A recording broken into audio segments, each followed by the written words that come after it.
Good morning. My name is Jeff Davis. I'm the Executive Director of the MSU Alumni Association. It's my pleasure this morning to welcome all of our viewing audience to Bulldog Bites, our virtual speaker series featuring MSU faculty, staff, researchers, and alumni.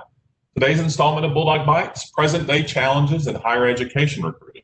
We're very fortunate to have three true Maroon Bulldogs with us this morning from our Enrollment, Management, and Recruitment team.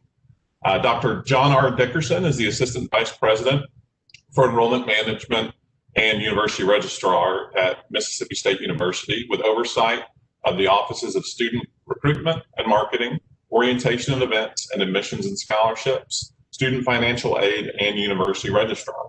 He earned both his master's degree and a PhD from MSU. Dr. Dickerson served in his role as Assistant Vice President since April 2016. We also have Ms. Naron, our Director of Student Recruitment and Marketing. She's originally from Cleveland, Mississippi, earned a Bachelor of Arts in Communications from MSU, and has been working in our student recruitment team since 2008 and assumed her current leadership role in 2013. And last but not least, we have Mr. Tabora, who originally is from the Mississippi Delta, but spent most of his years in original Mississippi. He earned a Bachelor of Arts in Communication as well from Mississippi State and works as the coordinator of recruitment. He's also the executive director of our Spark Leadership Conference, which stands for Students Paving a Road to Knowledge. A reminder to our viewing audience, we encourage those tuning in via WebEx to use our Q&A feature, and those that are tuning in via Facebook Live, please submit your questions via the comments section. John, Naron, Tabora, good morning to all of you. Thanks for being with us this morning, and welcome to Bulldog Bites. Good morning. Good morning. We're happy to be here today. Good morning. Thank you for the opportunity. We look forward to it. Jeff, thank you so much for having us. We have enjoyed opportunities to not only meet with prospective students and families that we do day in and day out, but to get a chance to speak with our alumni and those who are passionate about what we do here at Mississippi State. And so today we want to give you as much information as we can when it comes to enrollment and how that affects incoming students, our current students, and some things that we're trying to do here in our office to help build the Bulldog family as much as we can. And so today we're going to start off with Dr. John Dickerson. While John is getting ready, we're going to go ahead and pop up our PowerPoint here. And Dr. Dickerson is going to give us an update on everything that is enrollment. And so I'll turn it over to Dr. Dickerson. Thank you, John.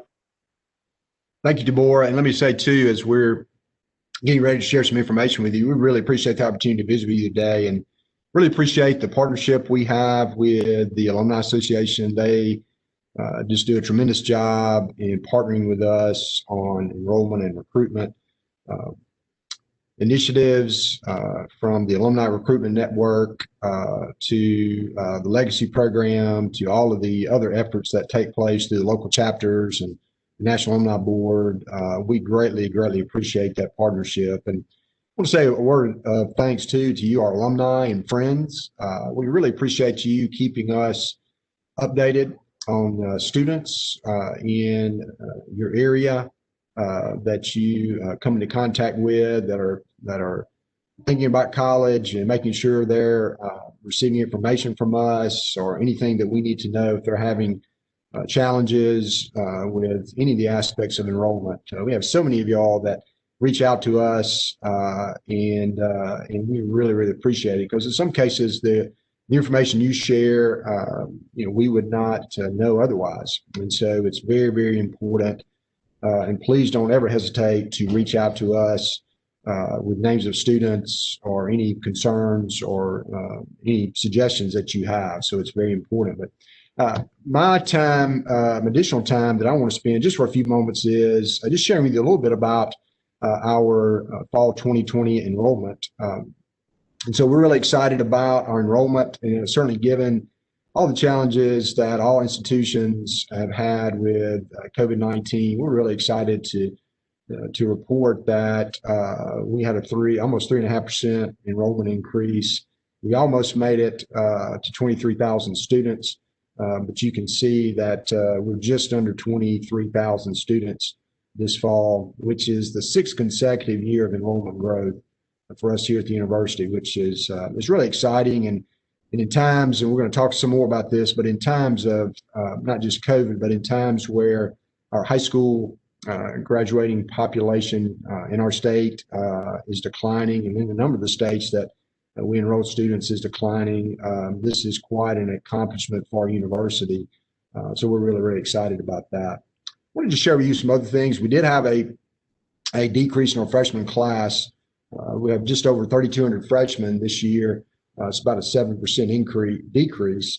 And so certainly we were not pleased with that. But given the challenges with COVID-19, and we know that a lot of our students who would have been with us chose to stay close to home, we and some of them, we're working with on the possibility of them coming to us in the spring. So we hope to get a few of those back with us in the spring that would have been with us in the fall. But we did have another increase in our transfer class, just over 2,000 transfers. Those are 2-year and 4-year transfers, but primarily 2-year transfers. And then our first-time graduates increased 56%. We had a tremendous increase in graduate enrollment this year, and so it really, really helped us overall.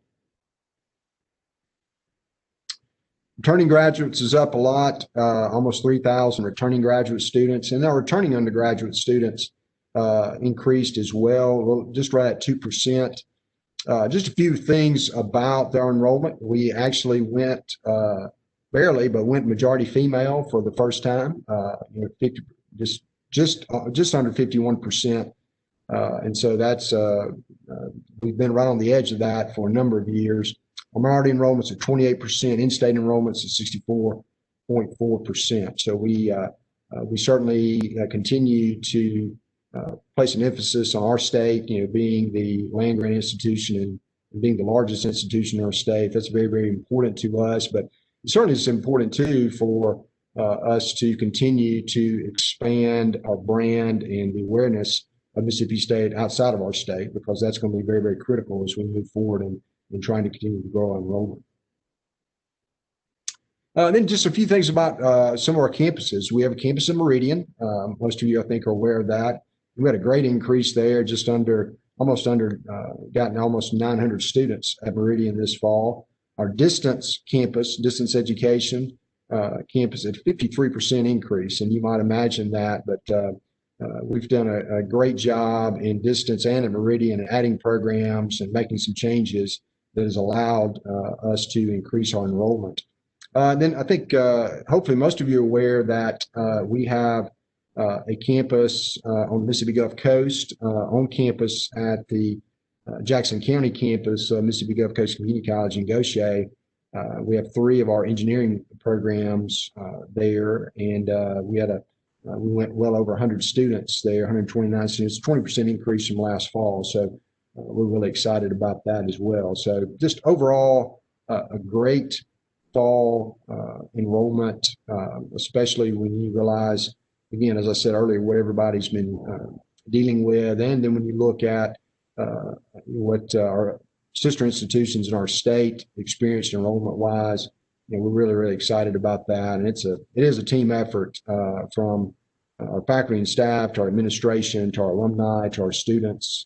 It's all of us working together. And so we're going to talk more about some of those challenges coming forward, but I hope you're proud of what your university accomplished this year with our fall 2020 enrollment. Thanks, John. And as John mentioned, we have had a lot of challenges this year, and we have adapted. We're continuing to adapt, but did want to share a little bit of some of those changes that we have made within the student recruitment process. So one of the big things is going to be in terms of when we're talking about our application and the application review process. So our application for 2021 is now available. So if you know of any students that are interested in applying, please encourage them to do so. That application did go live August the 1st. But this year, since we know there have been challenges with students that are in high school being able to take the ACT or SAT, we are not requiring test scores for admission for evaluation currently. So if students are coming in for 2021, we are encouraging them to take the ACT or SAT if they can and send us those scores, but they're not required for a student to be evaluated for admission. Also, there have been some changes with ACT and SAT of how they're able to deliver some of the tests prior to COVID. And one of the decisions that we made is that we are going to be accepting super scores. So for students that are starting in the fall, if they've taken the ACT or SAT multiple times, they can send us all of those test scores, and we will take the highest subsection and then come up with a overall composite score of a super score. So trying to also adapt from that perspective, because we know there are some challenges with students. So if they have taken it multiple times, they can send us those scores. If they aren't able to take it, then we're still able to evaluate them for admission. That's obviously for our freshman students. For our transfer students, we don't require test scores. We've never required test scores from the transfer perspective because we are looking at their GPA from their current community college or four-year institution where they'd be transferring from. In addition, with our scholarships, one of the things that we have been constantly evaluating throughout every year, we look at our scholarship program, and we do have still our automatic scholarship program for our entering freshmen and our entering transfer students. But we are excited to announce that this upcoming year, we have a new need-based scholarship, which is called the Old Main Scholarship. It is just going to be based upon GPA in the submission of the FAFSA. So looking at cost of attendance, and then also looking at where students are with their estimated family contribution. And if there's a gap there, we'll be looking at that along with the student's GPA. This is another way for us, again, for students, if they're not able to test, we can look at their GPA, and again, if they've submitted the FAFSA, they can still receive scholarships and aid to make Mississippi State affordable. So we are very excited about this new scholarship program. In addition to our entering freshman students, also four-year transfers are going to be eligible for this scholarship too. So if a student is transferring from another institution, they maybe started there and realized that wasn't the best fit for them, or changing a degree program, or wanting to come back to the state of Mississippi, we are offering this scholarship program for our four-year transfers too. I know there are probably some questions about how we're adapting within the student recruitment process. I want to make sure we can get to those. So at this time, I'm probably going to send it back to Tabora for him to maybe talk a little bit about how we've adapted with our campus visit program and different virtual events throughout this challenging time. Awesome. Thank you, Naron. So as you guys can tell, we're doing everything we can to make sure we are offering the best Mississippi State experience that we can in a new and challenging world. And so some of the things we're doing on campus and from a campus visit standpoint, outside of the CDC state regulations and institutional regulations, we are still offering campus visits in person, a smaller campus visit, obviously, and a more intimate opportunity for students to get to see and learn more about the campus. But in lieu of in-person visits, we are also offering virtual visits where students can learn as much about the university virtually and get as best as the Mississippi State experience as we can from the virtual standpoint. We also have started a new series for on-campus events where in the fall, we would typically host what we call fall preview days, which were large pomp and circumstance events on campus. So we're now offering Fall Fridays, where we're now spending time with each academic college and then highlighting that college in an in-person visit opportunity. And with every on-campus opportunity, we offer a virtual opportunity. We also launched It's Major, which is a virtual series where we highlight academic colleges and got students and prospective families the opportunity to get to meet one-on-one in a one-on-one virtual aspect with each academic college and learn about that college while also getting their questions answered. And then outside of that, the Spark Leadership Conference that we typically host in the summer, this year we altered that and hosted it this fall. And what we did was we took our summer experience, made it a virtual webinar series where we followed this group of students throughout the fall of their senior year. And we were able to still offer that mentorship opportunity as well as provide them with the needed resources as they make plans for what they want to do post high school. And so those are some of the things we're doing. And we're still continuing to evaluate what we could do better and what we could do more to offer the Mississippi State experience to our prospective students and families. Okay. Thanks, Tabora. And as Tabora mentioned, one of the challenges that we've had is getting our prospective students the ability to connect with current students. And that is a big part of the recruitment process, a big part of when students are making college decisions. And so as Tabora mentioned, the Spark program, it was a great way for us to be able to make that connection with prospective students and current students here at the university. And for those of you, if you don't know what Spark is, it's Students Paving a Road to Knowledge. And it is preparing students for what their plan is after high school. So giving them the resources to be successful and to figure out what that plan is after high school. It's tailored towards our underrepresented student population.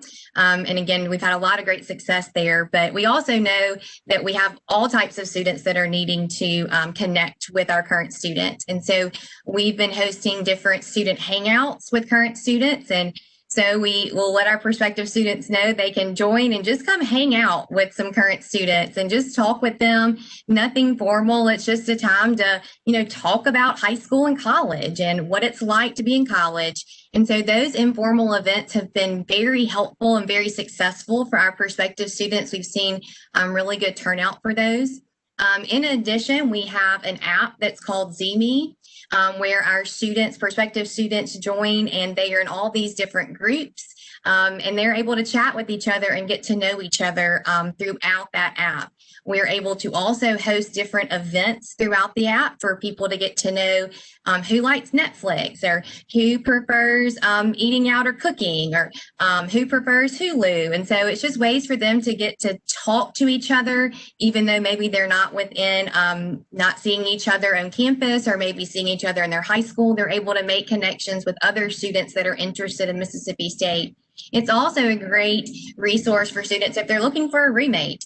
And so they learn a lot about each other on ZME, and that has been very helpful for us to still have our current students and prospective students be a part of that, to build those connections, as we know that's a really important part of the student recruitment and college decision process. Things like ZB and our virtual Hangouts is something that we have tried to do, where we took this virtual experience and not made another virtual meeting, another virtual presentation, and really used what students were already using before the pandemic, and took their social media and their social interactions that they were using on their phones to create an opportunity for them to create a social Mississippi State experience. And so we're really excited about those opportunities. I think I'm going to look to John and Naron now, and I think we're ready to take questions. Yes. One thing I did want to ask John to maybe elaborate a little bit on is we talked about the declining number of high school graduates, and that also includes our community college students as well. If you don't mind maybe talking about the BAS program and how we've adapted that to reach out to a population of students that we haven't necessarily been able to service in the past. Yes, be glad to. It's a very exciting program. The Bachelor of Applied Science is a program designed to meet students who go through what we would typically call a technical program at the community junior college. The program is set up to give students who went through a technical program the opportunity to get their bachelor's degree. And so the way that works is students would typically complete their Associate of Applied Science degree, and they would have 45 hours of technical credit and then 15 hours of academic credit. Well, we do currently have a few programs that take some technical credit, but we didn't have the ability to take all of that technical credit. This new BAS program allows us to do so. And so we have set up several different tracks where students can have an emphasis in different areas, but we will accept all 45 of their technical hours and the 15 academic, and then they work with us to get the rest of the 60 hours. So they come in with half the hours, they get the 60 hours with us to complete the degree. The great thing about it is they can complete that here on the Charlottesville campus, here through distance ed, or at the Meridian campus. And so it's been very, very successful. I think we had close to 100 students already enrolled this past fall. and we have a number of students enrolled for the spring. And so if you are someone that you know in your family or someone you work with has a technical degree and they've talked about getting their bachelor's degree, but just didn't want to take all of those additional hours, we have a great opportunity for them through the BAS program. Great. Thank you, John. All right, our questions are coming in. The first question is, has there been an alternate option created in place of the college fair? That's a great question. There's been quite a few alternate options, and I'll let Naron kind of go into some of the ones that we have been able to participate in. Yes, great question. So every state is kind of, I guess, approaching this differently. It has been a statewide initiative to move things virtual.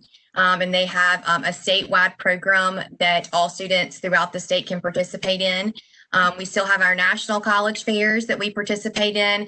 Those have also gone virtual. The great thing about those is that there is an opportunity for us to live chat with students. We have a booth. We're able to have specific presentations throughout different times of the day, so we can still involve our academic colleges within those presentations, just like we would all virtually be there. And then within the state of Mississippi, some of our counties and some of the areas have had in-person fairs, which is great. They have been abiding by all the different CDC guidelines and regulations, but that has been helpful for us too, to be able to be in person with those students. So it has kind of been a little different for us. We're used to traveling constantly, but I will say the other side is that this has allowed us to reach some markets that we potentially have not been able to, just from a logistical standpoint. October is a very big month with college fairs, and so with some of these national fairs, we've been able to get in front of students that are from states that we weren't primarily traveling in. So that is one of the positives that's come out of this, and again, do foresee that we will continue to have virtual options moving forward, and we hope having some more in-person options too. We have a question from Mr. Ed Clinch that asks, do ACT scholarships require ACT or SAT scores?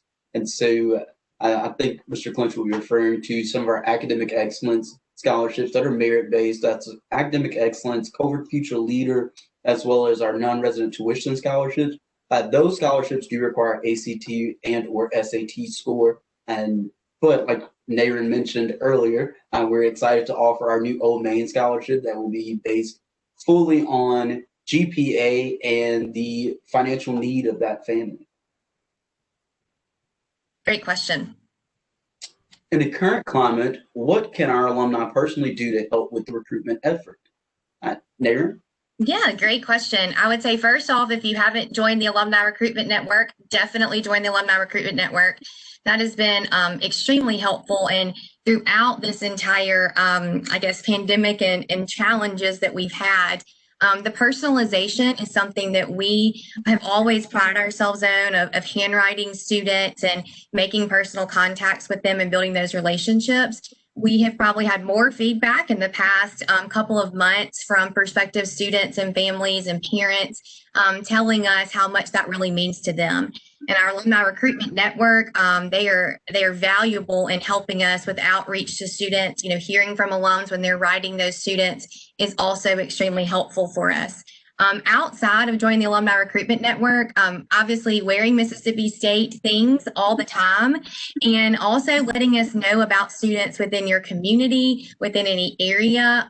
If you have the opportunity, we could talk to students that are at a youth group or that are in the Boys and Girls Club or any of those connections. We want to do that, whether that's in person or virtually. And then also making sure you're, as John mentioned at the beginning, letting us know about students.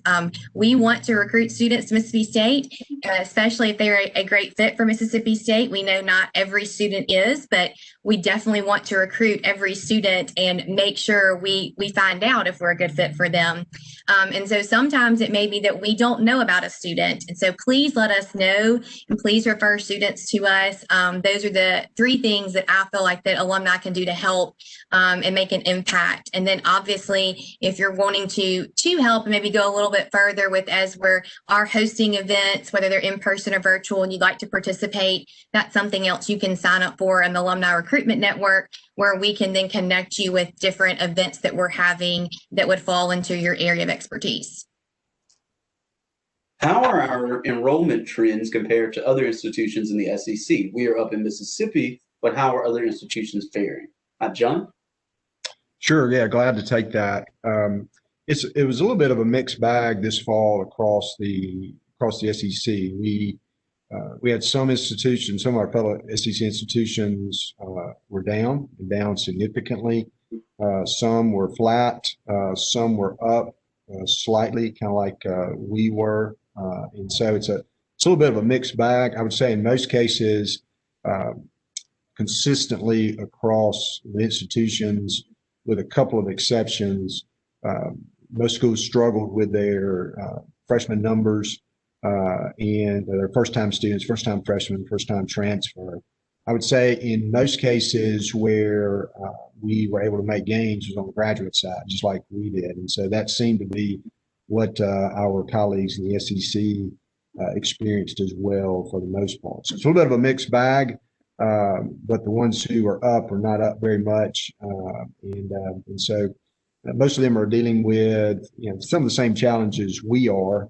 Some of them, much their location and the states they're located in, their population base gives them some opportunities that we don't necessarily have, but it was all kind of across the board, for this fall with our SEC colleagues. Thank you very much. And while we have you, can you speak to the diversity of our student body, so the makeup of our student population as well as international student recruitment? Sure.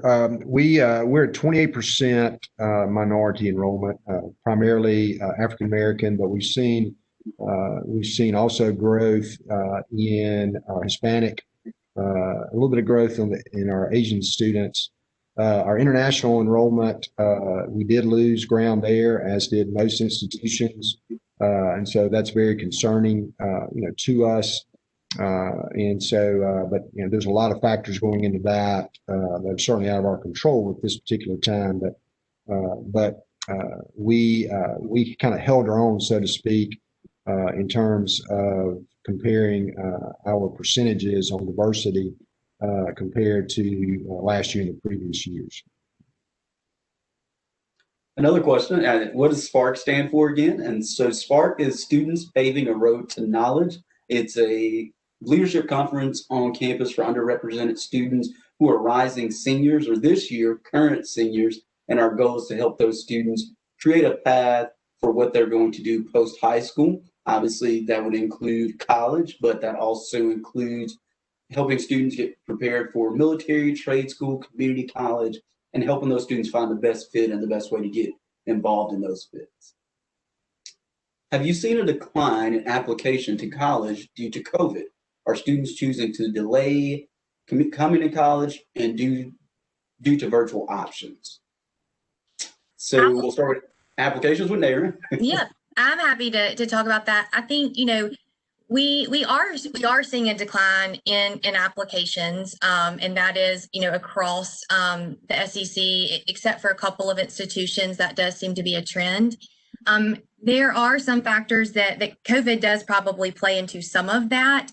And I think that's just in terms of a timing. If we're not able to get out in front of students and talk with students, that is a challenge and an obstacle for us, because if we can't talk to them about Mississippi State, if we can't make a connection or have someone refer them, or again, with high school counselors or community college counselors, if they're not pushing students and seeing them every day, that is a challenge for them to apply. The other side is that there is a decline in the number of graduates within our state and within surrounding states. So when you combine that there are fewer students, plus with COVID, I think you're seeing now this is where the decline in applications is happening because of those two things. So I do think no matter if COVID hadn't happened, we would still see some decline in applications, maybe not as much, but those are two factors that I think we have to talk about, both of them together, because they do play a role in both of those. And the second part of this question was, are students choosing to delay coming to college due to virtual options? And I think, and Naron and John have spoken to this, we're just seeing a change in what the college student looks like. And so it may not be the first time traditional freshman or transfer, but we may be getting students who are participating in our distance programs or some of our BAS degree opportunities. And so the college student is just learning, is just evolving. Yeah, and I would also say, delaying coming to college, we haven't, in terms of this year in recruiting and looking for students that are coming in fall 2021, at this point, I think the high school students and students that are at community college, they are kind of expecting this is kind of the new normal for them. And so the idea of saying they're going to be different types of course instruction is not something that necessarily is a turnoff for them, knowing because John in the registrar's office, they've done a great job of offering different types of courses in terms of if it's face-to-face or hybrid, if it is online, if it's synchronous or asynchronous. And so really as a student, you can pick what is really kind of best for you in terms of your learning environment. And so now for these students that are in their senior year or in their second year at community college, they're kind of used to this. And so I don't know that that there's a delay with these students.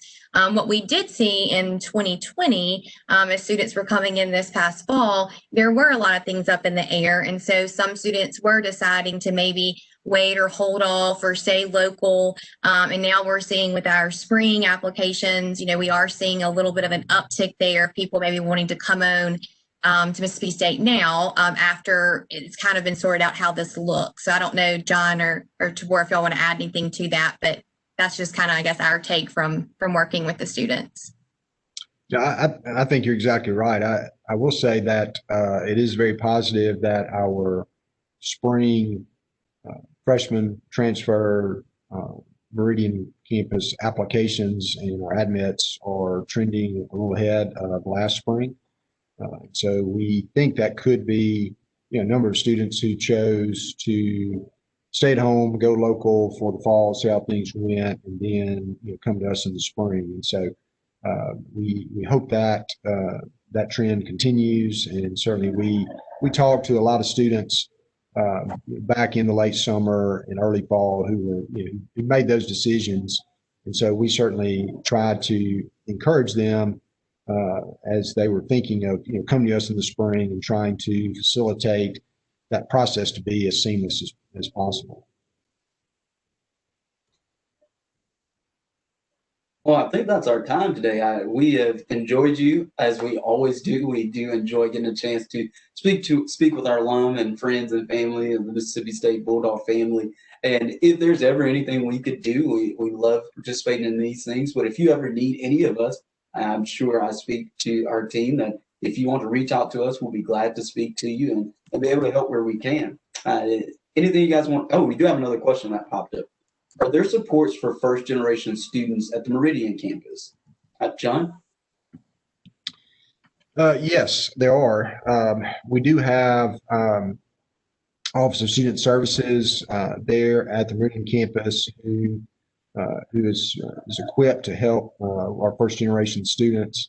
And then certainly they partner with the different resources here to support those students as well. So I would encourage you or your student, whoever is looking for that, to go by the Student Services office there at the College Park campus, and they will be glad to help you with that.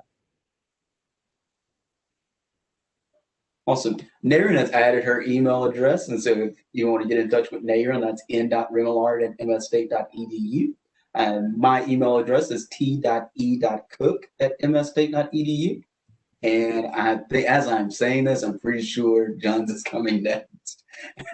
and John's is jrd72@msstate.edu. And so thank you guys so much for joining us. We appreciate you. Continue to support us in any way you can. And if you want to know how to get involved, we'll be glad to talk to you. But we encourage you to participate in the Alumni Recruitment Network. It is an amazing tool. Thanks so much. And as always, Hail State to you.